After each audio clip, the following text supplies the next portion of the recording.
Hola con todos, bienvenidos a este nuevo episodio. El día de hoy vamos a hablar de algo que de alguna u otra forma nos toca a todos, y es el vivir y trabajar en Internet. Hoy queremos entender qué significa ser creador digital en un mundo donde la exposición es parte del trabajo. Más allá de los likes, los números o los filtros, queremos indagar qué implica emocional y profesionalmente estar visible todo el tiempo. Y para eso escucharemos la historia de Majo Sánchez, una nutricionista ecuatoriana que empezó a usar redes para compartir su trabajo y terminó enfrentándose a lo que muchos sentimos, la presión de mostrarse, el cansancio y la búsqueda de autenticidad. A lo largo del episodio iremos conectando lo que Majo cuenta con dos textos que ayudan a entender este fenómeno. El primero es After the Creator Economy, escrito por Alice Matusik y su equipo, que reflexiona sobre cómo las redes transformaron el trabajo creativo en una rutina constante de producción y autoexigencia. Y el segundo es Influencer Creep, un artículo publicado en Real Life Magazine por la investigadora Sophie Bishop, quien analiza cómo la frontera entre lo personal y lo profesional se ha ido borrando, convirtiendo la vida misma en parte del trabajo.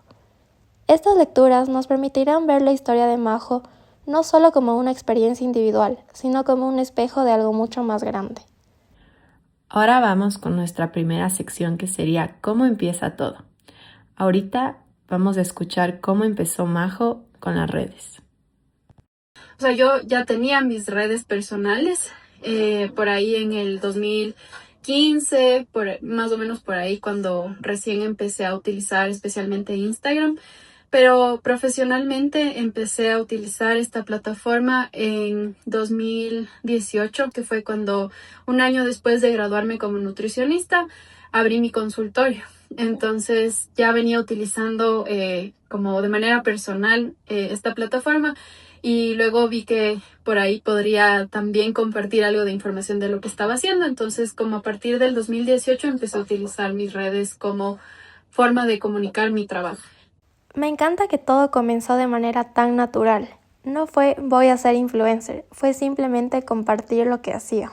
Sí, y eso demuestra cómo al inicio las redes eran un espacio espontáneo, pero con el tiempo se volvieron parte del trabajo. En After the Creator Economy explican que muchos creadores pasaron sin darse cuenta de usar Internet a trabajar en Internet. Y Majo encarna justo eso, esa transición donde lo personal empieza a tener valor profesional. Es como si su vida y su oficio se hubieran ido entrelazando poco a poco, hasta que la línea que separaba lo íntimo de lo profesional desapareció. Y creo que no fue una decisión consciente, sino una consecuencia de habitar las redes, el espacio donde ser visible también significa estar disponible. Vamos a pasar a nuestra segunda sección, la cual es llamada Identidad y Autenticidad. Escucharemos ahora este fragmento sobre cómo fue cambiando su identidad digital. Unos 2 años después, es decir, 2019, 2020 más o menos, incluso cambié el usuario como para poner mi profesión. Entonces ya dejó de ser solo mi nombre, entonces ya era como Nutri, de nutricionista Majo Sánchez. Entonces ahí fue como que tal vez el momento en donde cambió un poco la dinámica de las redes para mí. Ahí sí como que empezó a tener más sentido compartir sobre mi profesión y ya no tanto de mis cosas como antes. Es muy revelador escuchar a Majo decirlo así. Creo que en esa frase se siente el punto exacto en el que compartir deja de ser algo espontáneo y empieza a tener un propósito mucho más consciente, como construir una marca personal. Sí, y me llama la atención que ella lo asuma sin planearlo. Como dicen en Influencer Creep, la visibilidad ya no es una elección, sino una expectativa. Se espera que mostremos algo de nosotros para mantenernos vigentes. Tienes toda la razón, y lo interesante es que, más allá de esa expectativa de mostrarse, las marcas personales tienen una intención, que es la de construir una identidad. Ahora, yo creo que es muy importante enfatizar en cómo Majo entiende esa identidad que proyecta en redes, porque ahí se ve la relación entre lo personal y lo profesional. Escuchemos a Majo. En el 2018, cuando empecé a utilizar esta plataforma un poco más a nivel profesional, se dio tan orgánico que nunca me separé de la identidad que mostraba y la que era mi marca, porque al final mi marca soy yo, entonces sí. No se aleja para nada. Pero Sí siento justo que ha evolucionado tanto el contenido como la herramienta en sí, o sea, Instagram ha cambiado tanto que de alguna forma siento que el contenido que en general consumimos se siente muy producido y muy alejado de una persona natural, y eso es algo que no va conmigo. Entonces yo siento que incluso he dejado de postear con la frecuencia con la que posteaba porque no me siento en un momento en el que digo esto me identifica o esto quiero mostrar, porque al final creo que mis redes sí son bastante alineadas a lo que yo creo y lo que yo pienso. Esa frase resume perfectamente la relación que Majo tiene con su identidad digital. Para ella no se trata de mostrar una versión súper curada de sí misma, sino de mantenerse fiel a quien es. Y yo creo que en un entorno donde la autenticidad se volvió parte del trabajo, esa coherencia es lo que realmente sostiene su marca personal. Exacto, es como si la autenticidad fuera una tarea más que hay que producir, y ella decide no hacerlo cuando no se siente real. Ahí hay resistencia, no dejar que el personaje se coma a la persona. Ahora vamos con nuestra tercera sección, algoritmo y ansiedad. Hace un momento hablamos de la autenticidad en Majo, pero mantenerla no siempre es fácil. Detrás de cada publicación hay un sistema que decide cuándo, cómo y a quién se muestra el contenido. Escuchemos cómo Majo lo vive en su día a día. En cuestión del algoritmo, creo que ahorita es súper difícil tener un contenido que sea realmente llamativo y que no tenga tanta producción. O sea, sí o sí, para que sea llamativo, creo que tienes que tener una estrategia detrás, pensados guiones, pensados un plan, una idea. O sea, no es como en mis tiempos, digamos. O sea, no es como antes que yo decía como, quiero compartir de esto y lo voy a hacer de tal forma y funciona. No, porque siento que ahora sí o sí necesitas como de una planificación, una estrategia, un análisis profundo de todo lo que vas a compartir para que eso tenga resultados. Ahí está la presión de las plataformas. Ya no basta con tener algo que decir, hay que saber cuándo y cómo decirlo para que el sistema lo muestre. Y ahí aparece lo que After the Creator Economy llama ansiedad algorítmica. Esa sensación de tener que anticipar qué funcionará aunque en realidad nadie lo sepa. Es esa mezcla de esperanza y frustración que sienten muchos creadores cuando ven que el resultado no depende solo del esfuerzo, sino de algo que no pueden controlar. Majo lo describe perfectamente en este fragmento.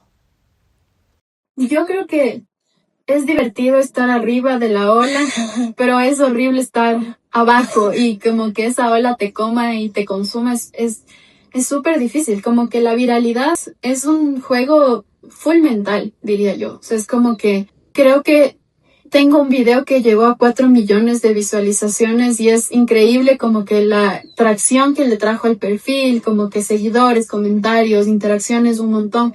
Pero de pronto al día siguiente de que ese video tal vez llegó a 4 millones de visualizaciones, subo un contenido que yo creo que va a estar súper bien porque lo pensé, lo escribí, me tomé el tiempo y lo va terrible. O sea, es como, es súper frustrante. Al menos yo he dejado de concentrarme mucho en eso. He dejado de darle esa importancia porque al final siento que es como una efervescencia. O sea, es como que no dura.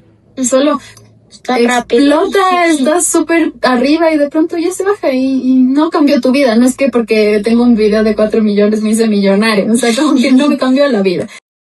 Esa frase lo dice todo, el éxito inmediato que desaparece al día siguiente.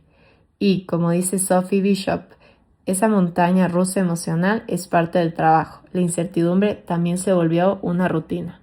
Sí, y lo más fuerte es cómo ese sistema termina moldeando lo que hacemos. Sin darnos cuenta, empezamos a crear no por gusto, sino por miedo a dejar de ser vistos. Exacto, es una lucha entre ser fiel a ti misma o seguir las reglas del algoritmo. Y lo que Majo muestra es que, aunque el algoritmo influye, todavía hay espacio para decidir cuándo desconectarse de esa carrera. Ahora vamos con nuestra cuarta sección, comunidad y conexión. Después de hablar del peso del algoritmo, yo creo que vale la pena mirar el otro lado, las personas que están detrás de la pantalla. Escuchemos cómo Majo describe a su audiencia y lo que realmente significa para ella crear un espacio de conexión. Mi audiencia es de estas mujeres que han probado de todo, han probado todas las dietas, han probado todas las cosas y les fue re mal y más bien como que se sienten incómodas con sus cuerpos, se sienten mal con todos estos procesos fallidos, y mi audiencia es esa que busca un refugio, una casa en donde sentirse acogida, no juzgada, y como que un espacio donde hablar, un espacio de tolerancia, un espacio como de diversidad. O sea, esa es como que la audiencia a la que yo con la que yo me comunico. Y sí creo que es importante alimentar esa audiencia, alimentar a esa comunidad, como que retribuir, conversar, interactuar, estar cercano a esa comunidad. No hay un solo mensaje que yo no conteste, por ejemplo, o sea, no hay una sola pregunta que yo no conteste, o sea, como que esa es mi forma también de retribuir a esa comunidad. Qué lindo cuando habla de refugio, no de seguidores, sino de un espacio de cuidado. Sí, y ahí se ve otro tipo de relación con las redes. En After the Creator Economy se plantea que el futuro del trabajo creativo no debería girar en torno a la atención o al alcance, sino al sentido que genera en las personas. Majo, sin decirlo en estos términos, ya lo encarna. Ella usa sus redes no solo para comunicar, sino para acompañar, escuchar y construir algo que realmente importe. Aunque también hay algo desgastante ahí, en Influencer Creep se menciona que la cercanía con la audiencia puede ser emocionalmente exigente, porque mantener ese vínculo es parte del trabajo invisible. Majo lo vive desde el cariño, pero igual implica tiempo, energía y presencia constante. Vamos con nuestra siguiente sección llamada Carga mental y agotamiento. Escuchemos ahora este fragmento donde se siente el cansancio. Hoy por hoy he dejado mucho de compartir o de crear contenido porque siento que necesito como separar estas cosas, como que todo está muy mezclado. O sea, porque al mismo tiempo yo trabajo de manera independiente, entonces para mí involucra ser mi secretaria, responder mensajes de mis pacientes, atender pacientes, diseñar menús, luego enviarlos, luego como que interactuar con los pacientes.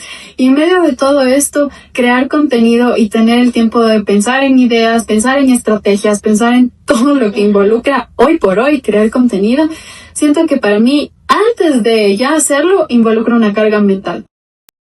Realmente se nota el cansancio detrás de sus palabras. No solo es físico, sino mental. La carga mental de tener que pensar, crear y sostener una presencia todo el tiempo. Y como mencionan en After the Creator Economy, esa fatiga no es individual, es estructural. El sistema depende de que los creadores produzcan sin parar, aunque la mayoría no viva de eso. Y de hecho, esa misma idea aparece en Influencer Creep, cuando Sophie Bishop explica cómo el descanso se convierte en una amenaza para la visibilidad. Si no publicas, desapareces. Y eso es durísimo porque te quita la posibilidad de tener un ritmo realmente humano. Lo admirable es que Majo reconozca su límite y decida parar en un entorno donde todos corren, y detenerte es algo revolucionario. Totalmente. Ella demuestra que la creatividad no debería medirse por el agotamiento, sino por el sentido que tiene lo que haces. Creo que a veces cuidar tu mente y tu energía también es una forma de seguir creando, solo que desde otro lugar. Estamos llegando ya casi al final de nuestro episodio, pero para cerrar, creo que vale la pena volver a la raíz de todo lo que hemos hablado. En medio de la velocidad, los algoritmos y la exposición constante, Majo encuentra una respuesta simple pero poderosa: crear desde lo que realmente le representa. Escuchémosla. Creo que en este momento justo no siento que quiero como alimentar ese algoritmo.